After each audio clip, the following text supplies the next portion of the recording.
Nos da mucho gusto poder llegar hasta todos sus hogares a través de este programa internacional de televisión cristiana con el tema La soledad de la cruz. La soledad de la cruz. Hoy es Domingo de Ramos y queremos aprovecharlo para enviar a toda nuestra audiencia, a todos los que nos acompañan presentes en este lugar, un mensaje evangelístico de las palabras más misteriosas, escuchen esto, las palabras más profundas y más misteriosas de toda la Biblia, las que Jesús expresó antes de morir. Mateo 27, versículo 45 en adelante, encontramos estas palabras. Y desde la hora sexta, o sea, las 12, apúntalo ahí, las 12 del día, es la hora sexta, hubo tinieblas sobre la tierra hasta la hora novena. La hora novena son las 3 de la tarde. En otras palabras, Cristo fue crucificado a las 12 del día y Él murió a las 3 de la tarde. O sea, ¿cuánto tiempo duró Jesús en la cruz? 3 horas. 3 horas duró colgado en la cruz.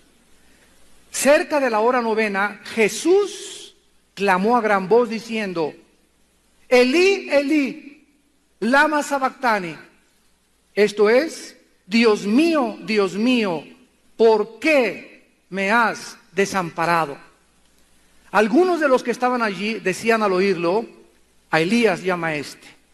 Y al instante, corriendo uno de ellos, tomó una esponja y la empapó de vinagre, y poniéndola en una caña, le dio a beber. Pero los otros decían, deja, veamos si viene Elías a librarle. Mas Jesús, habiendo otra vez clamado a gran voz, entregó el Espíritu.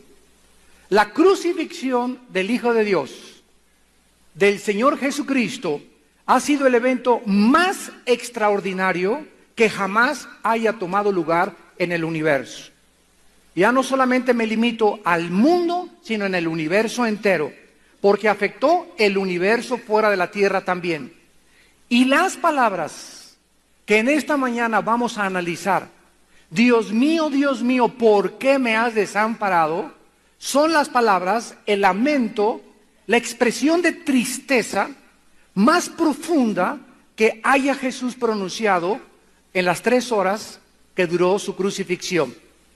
Este hombre inocente y sin pecado, que pasó toda su vida y todo su ministerio alimentando a la gente, haciendo milagros, sanando a los ciegos, a los sordos, sacando demonios, amando, abrazando a la gente. Este hombre inocente llevaba en ese momento en la cruz nuestros pecados. No ha sido esta la crueldad ni la maldad de la historia única que podamos nosotros analizar, pues desde el asesinato de Abel hasta Zacarías, la lista de los mártires ha sido muy larga. Sin embargo, este hombre que colgaba en la cruz no era un hombre común y corriente, no era un ser humano ordinario como tú y como yo, era el Hijo de Dios, era el Mesías prometido, era el ungido de Dios. En Romanos 1, versículo 3 y 4, el apóstol Pablo dice acerca de su Hijo, nuestro Señor Jesucristo, que era del linaje de David según la carne, que fue declarado Hijo de Dios con poder, según el Espíritu de santidad, por la resurrección de entre los muertos. Cuando Él caminó en la tierra, Él dijo que Él era el Hijo de Dios. Muchos han pasado por el mundo diciendo, yo soy Dios. Uno de ellos es el líder de los gurús, el Dalai Lama, que le dijo al Papa Juan Pablo II que él era Dios en la década de los 90. Hay otro loco ahorita en Miami que dice que él es Jesucristo. En fin, muchos han dicho que son Dios o que son hijos de Dios. Sin embargo, es importante que observemos lo que dice Romanos 1:4. Fue declarado Hijo de Dios con poder por la resurrección de entre los muertos. No fue hasta que Cristo resucitó de los muertos que verdaderamente Él pudo demostrar al mundo que Él era el que tenía el poder sobre la vida y la muerte. Si Cristo se hubiera quedado en la tumba, miles como él antes y después han proclamado que son hijos de Dios, que son enviados de Dios, que son iluminados, como la cantidad de iluminados que existen en la historia de líderes y apóstoles falsos. Pero Cristo, con la resurrección de los muertos, Dios le dijo al mundo, verdaderamente, este era mi Hijo bien amado. Vamos a ver en primer lugar, en esta mañana, el examen de estas palabras. Vamos a comenzar examinando estas palabras detenidamente para después poder interpretar el significado de lo que Jesús quiso decir cuando expresó lama lama sabactani, que es en el idioma, en el lenguaje arameo, Padre, Padre, ¿por qué me has desamparado? Número uno, estas palabras fueron palabras que expresaron una tristeza profunda. La palabra abandonado, la palabra desamparado, es una de las palabras más trágicas que cualquier ser humano puede escuchar, porque es algo que ningún ser humano quisiera experimentar en su vida. Una mujer que abandona a su esposo, un hombre que abandona a su esposa, un hombre que es abandonado por sus amigos, un niño que es abandonado por sus padres, forman parte de las experiencias más dolorosas que alguna persona pueda atravesar en esta vida. El sentirnos abandonados es una de las experiencias más trágicas que podamos experimentar. Pero, cuando un ser humano es abandonado por Dios, cuando alguien es abandonado por su Creador, no habría palabras para poder describir esta tragedia, porque sería la más grande tragedia y la más grande calamidad y desgracia que te pudiera suceder a ti o a mí, a ser abandonados por Dios. Un solo día que Dios escondiera su rostro de nosotros sería insoportable. Y si es así esto con los seres humanos, imagínense ustedes cuán infinitamente más fue todavía con el Hijo de Dios.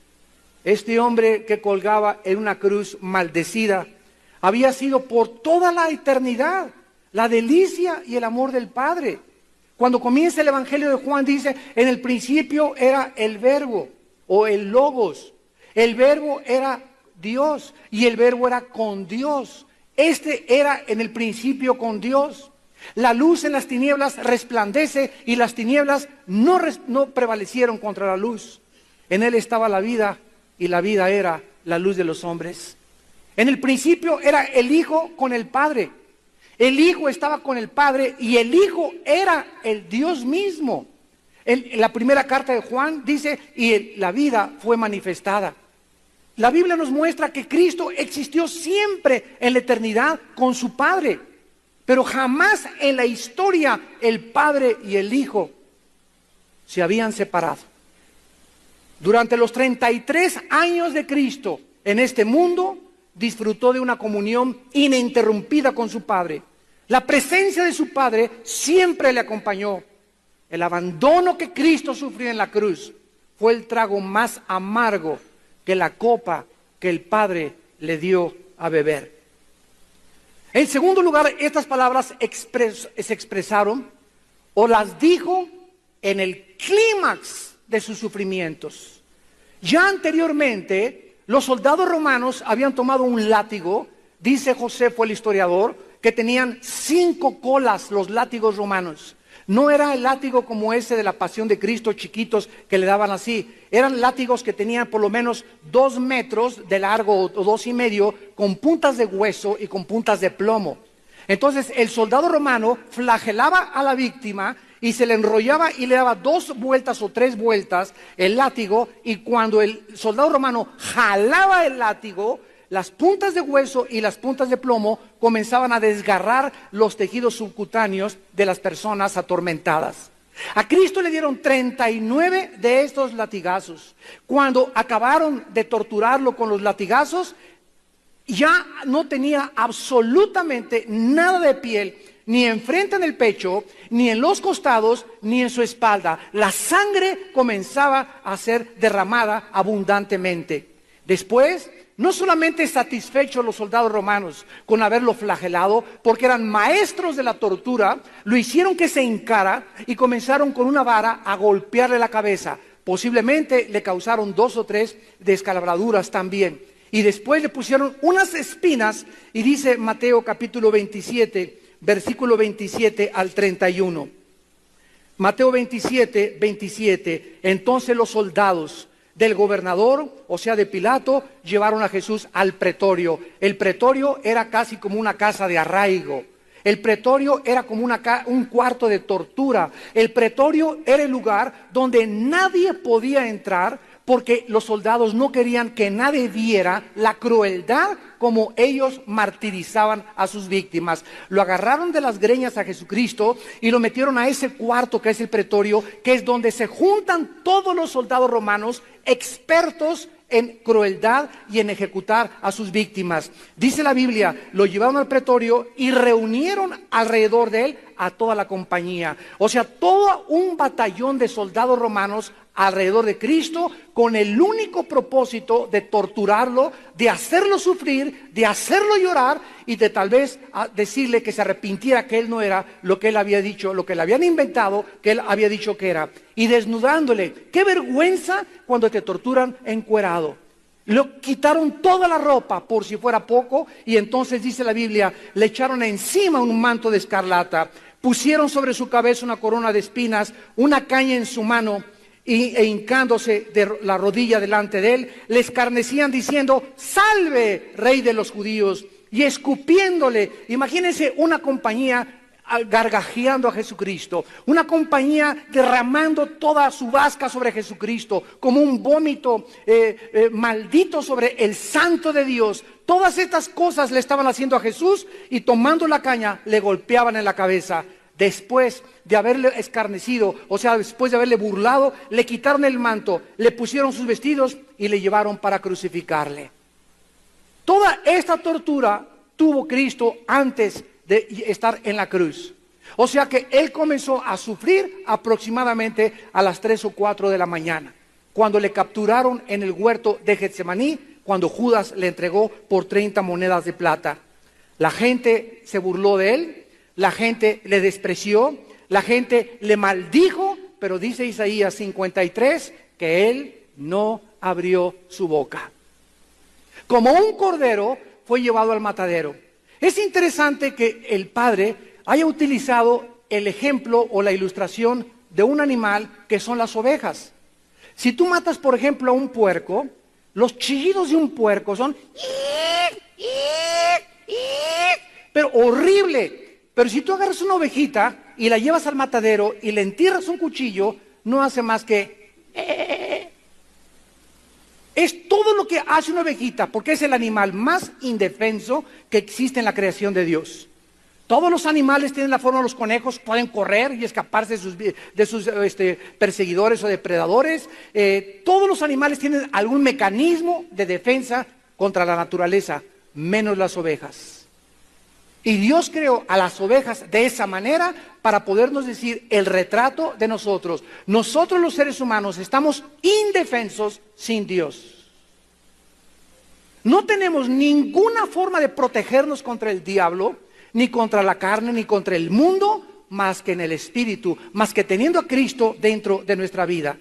Todo esto lo sufrió Cristo, pero cuando la ira de Dios en la cruz cayó sobre su Hijo, fue cuando Cristo exclamó, Elí, Elí, lama sabactani, Dios mío, ¿por qué me has desamparado? Y en tercer lugar fueron palabras con un misterio profundo. Nunca en la historia del pueblo de Dios en el Antiguo Testamento hubo alguna vez en que Dios les haya abandonado a pesar de sus pecados. Cuando estuvieron en Egipto, clamaron a Dios, Él los oyó y fueron liberados por medio de Moisés. Cuando estuvieron indefensos en el Mar Rojo, enfrente del mar y atrás los egipcios, clamaron a Dios. Y Dios le dijo a Moisés, diles que se estén quietos y vean mi salvación. Cuando tuvieron hambre, les mandó de comer en el desierto. Cuando tuvieron sed, les mandó de beber de una roca. Cuando los 3 jóvenes estuvieron en el lago, en el horno de fuego, en el libro de Daniel, el Señor estuvo en medio con ellos en el horno de fuego. Pero aquí en la cruz encontramos un lamento mucho más grande que en el Mar Rojo, un lamento de tristeza más profundo que los jóvenes cuando estaban en el horno de fuego, Y sin embargo, en la cruz no hubo respuesta. ¿Por qué me has desamparado? Y el cielo permaneció quieto y en silencio. Aquí hubo una situación mucho más alarmante que la crisis del Mar Rojo. Enemigos mucho más crueles que los egipcios y un fuego mucho más ardiente que el que ardió en el horno de los jóvenes de Babilonia. Sin embargo, no hubo liberación. El Hijo de Dios fue abandonado totalmente por Dios. Este clamor fue algo misterioso porque cuando al principio Cristo dijo, Padre, perdónalos porque no saben lo que hacen, lo podemos comprender porque Él tenía un noble corazón contra sus enemigos. Cuando dijo en segundo lugar al ladrón que estaba junto, de cierto te digo, que hoy estarás conmigo en el paraíso, lo podemos comprender también porque eran palabras de gracia a alguien que no merecía el perdón. Cuando estaba su madre con el apóstol Juan al pie de la cruz y ya muriendo Cristo le dice, mujer, he ahí tu hijo, hijo, he ahí tu madre, vemos que hasta el final de su vida Jesucristo no olvidaba la responsabilidad que Él tenía para con su familia.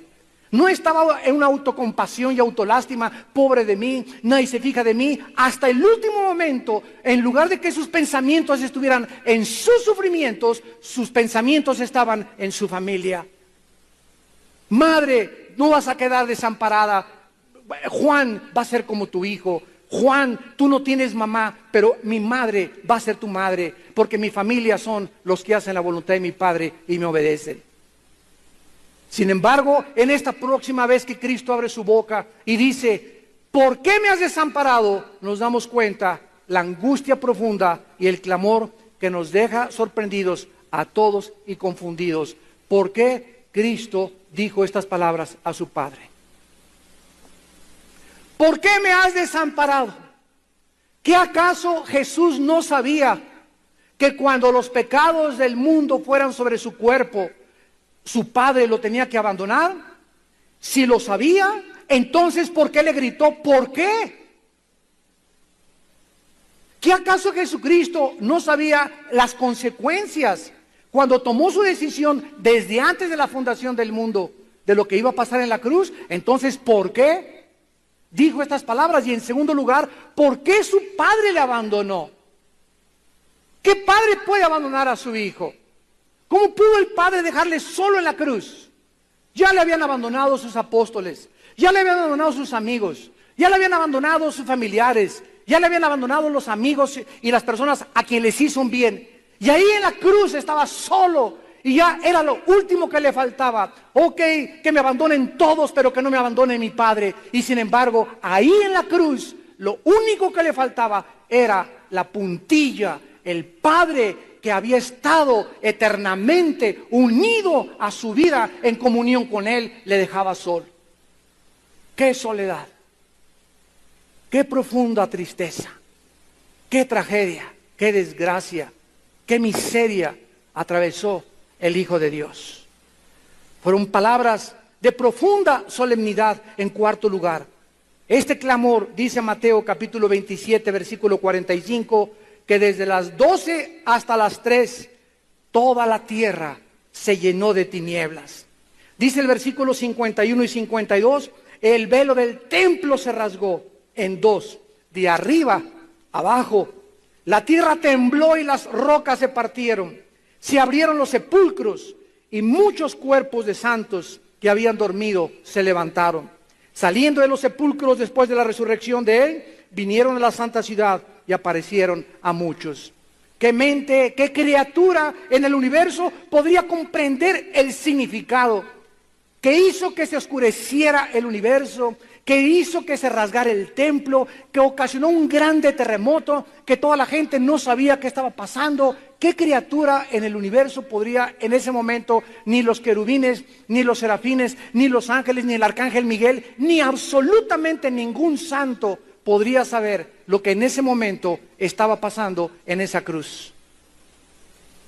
Pero aunque estas palabras de increíble tristeza, dolor y angustia, misterio y profundidad son algo que nos asombra, lo más maravilloso de todo es que Dios no nos ha dejado en ignorancia acerca de lo que significó. Aunque es verdad que fue un clamor misterioso, al mismo tiempo se nos revela en la Biblia la bendita solución de por qué Jesucristo exclamó estas palabras. La Biblia nos revela que estas palabras de Cristo, al contrario de lo que alguien pudiera imaginarse, estas palabras nos revelan el inmenso amor de Dios por nosotros.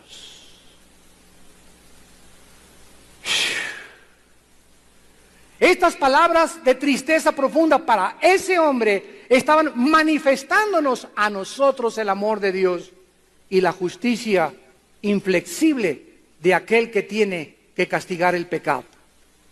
Veamos a continuación ahora el significado de estas palabras. ¿Qué quiso realmente Jesús expresar con estas palabras tan profundas y tan llenas de angustia? En primer lugar, lo terrible del pecado delante de los ojos de Dios. Aquí podemos ver lo horrible que es el pecado y las consecuencias del pecado a los ojos de un Dios santo. El Señor fue crucificado a las 12, muere a las 3, y todas estas cosas que pasaron en la cruz nos revelan, en primer lugar, la maldad del corazón humano. Engañoso y perverso es el corazón más que todas las cosas, dice Jeremías 17:9. En segundo lugar, el odio del ser humano contra la luz y contra la verdad. Y esta es la condenación, que la luz vino al mundo y los hombres amaron más las tinieblas y rechazaron la luz y crucificaron a aquel que era el símbolo de la verdad, de la justicia, de la piedad, de la mansedumbre y de la humildad, y escogieron a Barrabás. Y el mundo sigue escogiendo lo mismo en el siglo XXI. No queremos oír de la palabra de Dios. Deja que yo me haga mis propios mandamientos. Déjame vivir mi vida, mamá. Yo soy libre para hacer lo que yo quiera. Si quiero abortar, aborto. Si quiero ser homosexual, nadie se meta conmigo. Si me quiero casar con un hombre y soy un hombre, que nadie me diga si somos felices.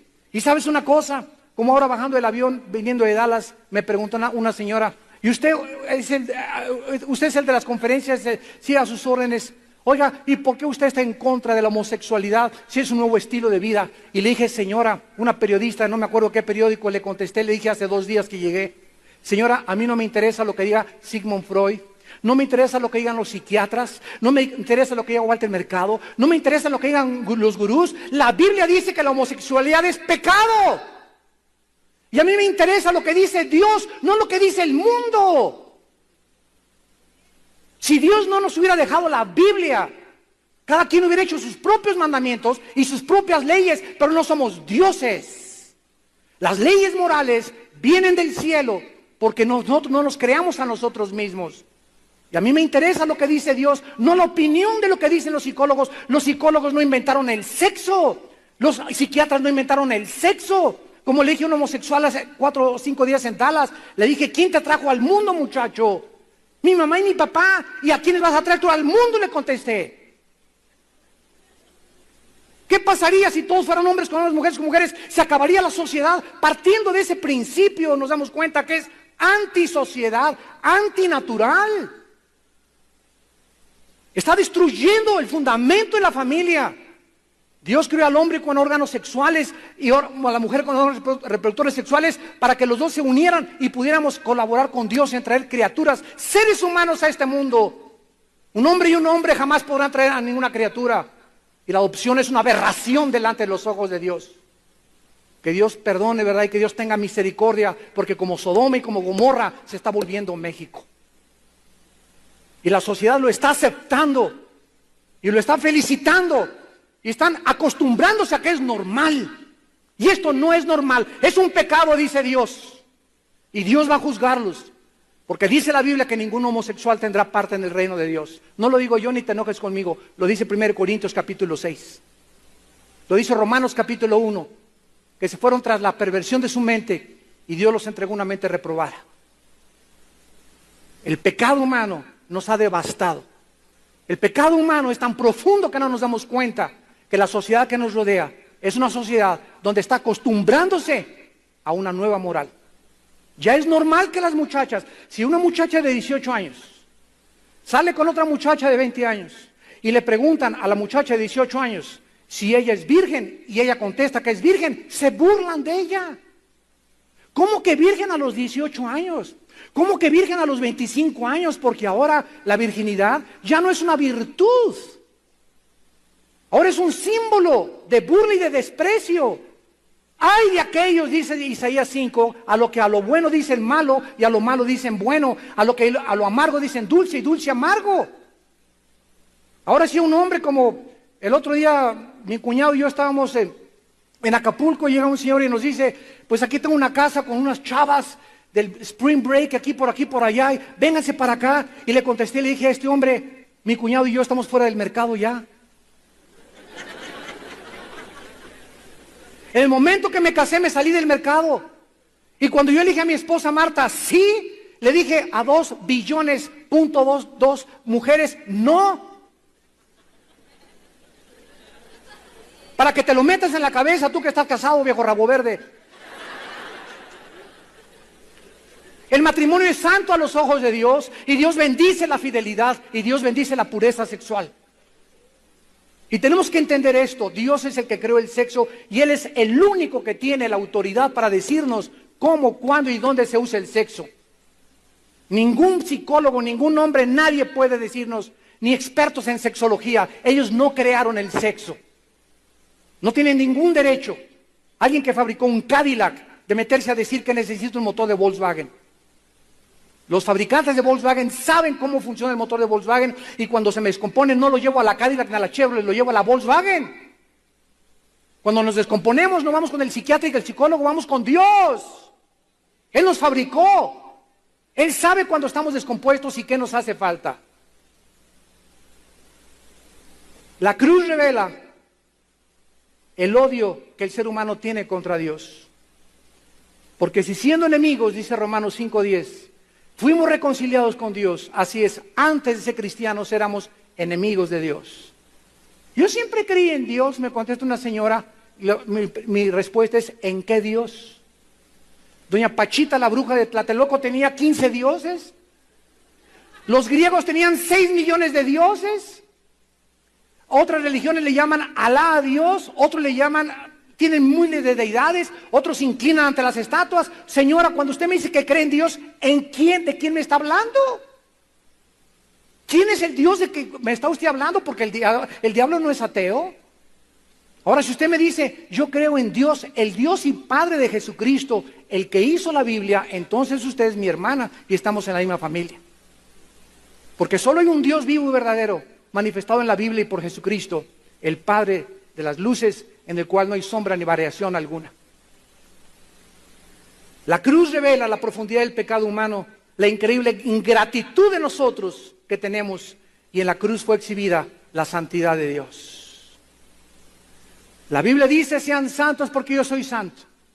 La santidad de Dios le demanda castigar el pecado, porque la paga del pecado es la muerte. Romanos 6:23. Y cuando Cristo llevaba nuestros pecados en nuestro lugar, identificándose con nuestros adulterios, nuestros robos, en Cristo fueron puestos robos, adulterios, asesinatos, terrorismo. Los pecados de los seres humanos fueron puestos en su cuerpo. Y como Dios es un Dios santo, no podía en el momento en que Él llevaba nuestros pecados, no podía el Padre estar en comunión con Él. Tenía que separarse de su Hijo. Y algo misterioso pasó en la cruz en ese momento, cuando Él gritó, Dios mío, ¿por qué me has desamparado?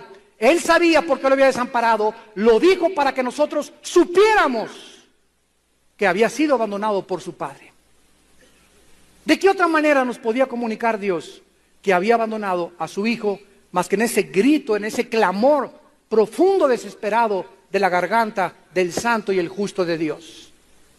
Para que supiéramos que Dios no va a permitir que tú mueras en pecado. Y si Dios, dice en Romanos 8:31 y 32, no escatimó a su Hijo, no perdonó a su Hijo, ¿tú crees que te va a perdonar a ti? Si Él no tuvo en ese momento la compasión, la misericordia para poder estar con su hijo. Sí, hijito, voy a estar contigo siempre, siempre. Si en ese momento su hijo, por causa del pecado, fue abandonado por Dios, imagínate el abandono que tú vas a sufrir de Dios en el infierno. ¿Qué es el infierno? El abandono eterno de Dios, la eterna separación del santo. Y si en esta vida no estás a gusto con la santidad, por eso no vas a ir al cielo, porque para que vayas al cielo necesitas haber sido santo. Pero aquí no te gustaba ser santo, a ti te gusta más la dolce vita, te gustan más tus mandamientos, te gusta más el pecado, te gusta más la homosexualidad, el robo, la tranza, el adulterio, etcétera, etcétera. Entonces vas a estar muy contento en el infierno, porque en el infierno no va a haber nadie que no haya sido antes amado por Dios. Antes Dios los amó, porque de tal manera amó Dios al mundo que dio a su Hijo unigénito. En segundo lugar, ahí en la cruz se manifestó la ira de Dios. Porque la ira de Dios, dice Romanos 1:18, se manifiesta contra toda injusticia de los hombres que detienen con injusticia la verdad. La ira de Dios sobre el pecado es porque Dios tiene que castigar el pecado. Y para que no te castigara a ti Dios, y para que Dios no me castigara a mí tampoco, nos dice que alguien llevó nuestros pecados en la cruz del Calvario. Y si yo creo que Jesucristo murió en mi lugar, ahora me dice Dios, Armando, tú ya eres libre de toda condenación. Romanos 8:1, no hay ninguna condenación, no hay ningún juicio, no hay ninguna crisis con los que están en Cristo Jesús. ¿Por qué? Porque toda la vida vivimos agradecidos de que alguien se sacrificó en nuestro lugar. Cristo lleva la ira de Dios, Cristo lleva el juicio de Dios, Cristo lleva el castigo de Dios en nuestro lugar, para que tú y yo sepamos que Dios nos ama. Para que sepamos que Dios nos ama. A mí me perdonó Dios, a ti te perdonó Dios, a su Hijo no lo perdonó. Es la única persona que no ha perdonado a Dios. ¿Por qué lo hizo? Porque de tal manera te ama Dios, que dio a su Hijo unigénito. Vemos también en la cruz el amor eterno de Dios y la sabiduría de Dios. Se acercaron los religiosos y los fariseos a la cruz, expertos en la teología del Antiguo Testamento. ¿Cómo puede decir que es el Hijo de Dios si en la Torá, en el Antiguo Testamento está escrito, maldito el que es colgado en un madero? ¿Cómo puede este hombre atreverse a decir que es el Hijo de Dios cuando está escrito que solamente los malditos son colgados en el madero? Y se quedaron los teólogos de los tiempos de Jesucristo absortos. No entendían. Y si eres el Hijo de Dios, pues bájate. Si tienes poder, desclávate y comienza a caminar. Y Cristo no decía ninguna palabra más que perdónalos. No saben estos mensos lo que están haciendo. Y llegaron los griegos, los intelectuales, los filósofos de la época de oro de la filosofía griega, los expertos en la meditación, en la reflexión, los expertos en el análisis, los expertos en todas las cuestiones gramaticales y todo lo que concierne con el pensamiento humano. Y los griegos, al ver a Cristo crucificado, comenzaron en sus razonamientos a concluir: nuestros dioses, que eran mitad dioses, mitad humanos, nunca hubieran abandonado a su Hijo. ¿Cómo podía Dios y decir que es Dios y deja a su Hijo morir en la cruz? Dios, dice la Biblia en 1 Corintios 1:18 en adelante, la palabra de la cruz es locura a los que se pierden, porque Dios enloqueció la sabiduría del mundo. Pero tanto a los religiosos como a los griegos, Cristo, poder y sabiduría de Dios. Dios enloqueció al mundo para que el mundo no entendiera que esa tragedia, que en ese momento no podía ser comprendida, de cómo podía Dios permitir que su Hijo muriera, Dios lo escribía por sus apóstoles en las páginas de la Biblia, que era la manifestación de la sabiduría de Dios. Dios escogió a través de una tragedia salvarnos. Dios escogió a través de algo incomprensible a la razón humana, pero discernible mediante el Espíritu Santo. Porque Dios escogió a los niños de los sabios y de los entendidos para revelarle las cosas y los misterios de su reino. Y esta es la razón por la cual el mundo continúa confundido. Cristo sí fue uno de los grandes iluminados. Otros dicen que fue primo del Che Guevara. Otros fue un grande guerrillero. Otros se han atrevido a decir, como me dijeron una vez en la Facultad de Economía, que Cristo fue el primer comunista. Otros han dicho que fue uno de los grandes iluminados como Moisés, como Sergio de la Ferrier, como Buda, como Confucio, etcétera, etcétera. ¿Por qué? Porque el mundo sigue confundido que Jesucristo no era un hombre común y corriente, porque no lo entienden. El mundo sigue sin entender quién era Jesús, pero tú lo entiendes y tú lo entiendes ahora. Y ustedes que nos ven por la televisión, más les vale que lo entiendan también. Porque si no lo entiendes es porque todavía no eres hijo de Dios. Pero cuando eres hijo de Dios y ves lo que ese hombre hizo por ti en la cruz, caes de rodillas. Yo recuerdo cuando me convertí en 1974, a las 5, Monte Carlo, a media cuadra de ahí vivía este misionero, y ahí a las 5:15 de la mañana, le hablé a las 4 de la mañana a mi hermano Alejandro: hermano, ya no aguanto mi vida, ya no me soporto, ya estoy cansado de filosofías y gurús, y que me quiero ir a la India, y que los mayas, y que esto y que el otro, y que los comunistas, ya quiero saber la verdad. Y me lleva con este misionero, me muestra el misionero mis pecados, me muestra el amor de Dios, y lloro por casi 40 minutos sin parar. Traía así una bolsa, una mochila de pecados, de lo pecador que fui en mi pasado, de tantas maldades que hice, de tantos sufrimientos que le saqué a mis padres, de las canas que le saqué a mi padre, que murió sin saber que me iba a convertir yo. Y cuando conozco que Él muere por mí, que Él paga por mí, yo no podía ya dedicar mi vida a ninguna otra cosa, mucho más gloriosa, mucho más sublime y más excelsa que conocerlo, que seguir a aquel que dio su vida por mí en una cruz. Y ya jamás me volvería a sentir abandonado. Cuando recibí a Cristo era una persona abandonada. Todo el mundo me había abandonado. Me encontraba en un lodo, me encontraba en un charco, me encontraba despreciado, que quería quitarme la vida. Ya creía que ya se había acabado todo para mi vida. Y la luz entró a través de las tinieblas y vi la cruz, donde Dios me ama y me dice: mi hijo murió en tu lugar, para que sepas cuánto te amo.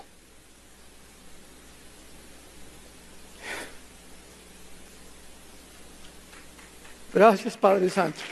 ¿Cuánto nos ama el Señor?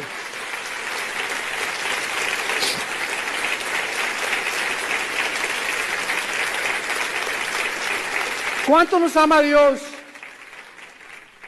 Qué ingratos somos todavía con Él, qué soberbios de creer que podemos vivir sin Él. Qué tontos, ¿verdad? Eso demuestra solamente que el diagnóstico que Dios hace en la Biblia de la naturaleza humana es verdad. Somos indefensos, estamos locos de remate sin Él. La humanidad ya está desbalagada totalmente. Y a nosotros, los que me están escuchando también por la televisión en todas las naciones, a nosotros se nos ha encargado el ministerio de la reconciliación para que vayamos al mundo y le digamos: arrepiéntanse, vengan a la cruz. Dios los ama. Este mundo va a ser desbaratado en cualquier momento. Las cosas van a ir de mal en peor, no van a mejorar. Las naciones es mentira que van a tener avivamiento, como los falsos profetas lo están diciendo. Avivamientos van a ser pequeños núcleos en todos lados. La Biblia no dice jamás que ninguna nación entera vendrá a Cristo hasta que Cristo regrese en el milenio. Tantos mensajes mentirosos que están saliendo por todos lados, falsos paliativos, falsos conforts que le dan a la gente, diciéndole paz, paz, paz, cuando dice Dios: no, no es cierto, viene la apostasía, viene el juicio. Ya no hay risa santa ni vómito santo, hay lloro santo. Nunca el avivamiento viene a través de la risa, viene a través del quebrantamiento del corazón. Y esta es la razón por la cual tantos falsos profetas abundan, porque el pueblo no quiere estudiar la palabra. Con trabajo compran un CD con 31 conferencias. 100 pesos te los gastas en 3, 4 tacos. Y te llevas un tesoro de sabiduría en 31 conferencias. Y ahí está la mesa para que el que quiera y tenga hambre que coma y que goce de la palabra de Dios. Vayan ustedes a las iglesias, al Istmo de Tehuantepec. Ayer fue una hermana del Istmo de Tehuantepec. Fueron 7 hermanas, otras venían de San Luis Potosí, vinieron de Guatemala a la conferencia de ayer, venían de tantas partes y todos coincidieron: no tenemos alimento. Y aquí la casa está llena de alimento, allá pura chuleta, puro bistec, puro filete miñón. ¿Y cuánta gente sigue despreciando esa comida? Por eso van a ser engañados, porque no quieren aprender ni conocer a Dios. Se conforman con esta torta milanesa al domingo. En la cruz podemos apreciar hasta dónde puede llegar el pecado. En su primera manifestación del pecado, se manifestó en suicidio, cuando Adán se autodestruyó en su propia vida espiritual. La segunda manifestación del pecado en la historia fue un fratricidio, cuando Caín asesina a su hermano Abel, teniendo toda la tierra libre para los dos. ¿De qué tenía envidia de su hermano Caín? Podía decir, tú, la mitad de la tierra te doy a ti, toda Europa, y te doy toda, y yo me quedo aquí en América. ¿Por qué asesina a su hermano estando dos personas juntas, solas en el mundo, con sus padres nada más, su mismo sexo? Se corrompió la sociedad. Y Dios dice que como Sodoma y Gomorra y como los días de Lot, la sociedad se convertirá antes de que Él regrese. Pero en la cruz, el pecado alcanzó su clímax cuando crucificamos al Hijo de Dios. Es el clímax de la maldad humana, del odio contra la luz y del odio contra la verdad. Al santo y al justo, cuélguenle. Nunca vendió marihuana, nunca fue traficante, nunca robó a nadie, nunca dijo una grosería, nunca dijo algo que no fuera santo de sus labios. Y sin embargo, el odio que se vuelca contra él en el palacio de Pilato, no queremos a Cristo, queremos a Barrabás. Suelta al traficante, suelta al terrorista, suelta al ladrón, suelta al bandido, crucifica al justo y crucifica al santo. Ahí estamos todos nosotros representados en esa cruz. Y finalmente podemos entender Getsemaní. Antes de que fuera la cruz del Calvario, Jesucristo, la noche anterior, tomó a los discípulos y se fue a un huerto llamado Getsemaní. Cuando vayan a Israel, no se pierdan visitar Getsemaní. La palabra Getsemaní significa aceite prensado. Aceite prensado, escríbelo. O sea, algo que aprieta y que hace que salga el aceite. Cristo ahí en Getsemaní comenzó a entristecerse en su alma. Cristo sabía exactamente que a las 3 de la tarde del otro día iba a morir. Cristo sabía exactamente el día, la hora, los segundos, la semana, el mes, el año en que iba a morir. Sabía el tiempo que le quedaban, 3 años y medio nada más, para cumplir la misión de su Padre. Y ahí en Getsemaní Cristo comenzó a entristecerse en su alma. Y entonces le dijo a 3 de sus más cercanos colaboradores: acompáñenme por favor a orar, porque mi alma está angustiada hasta la muerte. Y entonces Cristo se hinca y comienza a gritarle al Padre: si es posible, en otras palabras, Padre Santo, yo sé que para esta hora he llegado. Glorifícame con aquella gloria con la que tuve contigo antes de que el mundo fuera. Pero en la humanidad de Jesús, porque era 100% humano y 100% divino, Él tenía que experimentar lo que nosotros experimentamos en este cuerpo que tenemos. Y ahí en su humanidad le dijo: Padre, yo sé que para esta hora he llegado, pero si es posible, ¿habrá otro camino para salvar a la humanidad? ¿No les podrás decir: Padre Santo, pórtense bien mis chiquilines? Cada quien siga su religión y nos vemos al final ahí en el cielo. ¿No les puedes decir que con sus religiones, cada quien con su religión, todas las religiones salvan, como se ha propagado equivocadamente y filosóficamente? Padre, ¿no podías mandar al arcángel Gabriel? Mira, es muy bueno el arcángel Gabriel, nunca ha pecado, no se rebeló contra ti. Miguel es un santo, tus querubines que te dicen santo, santo.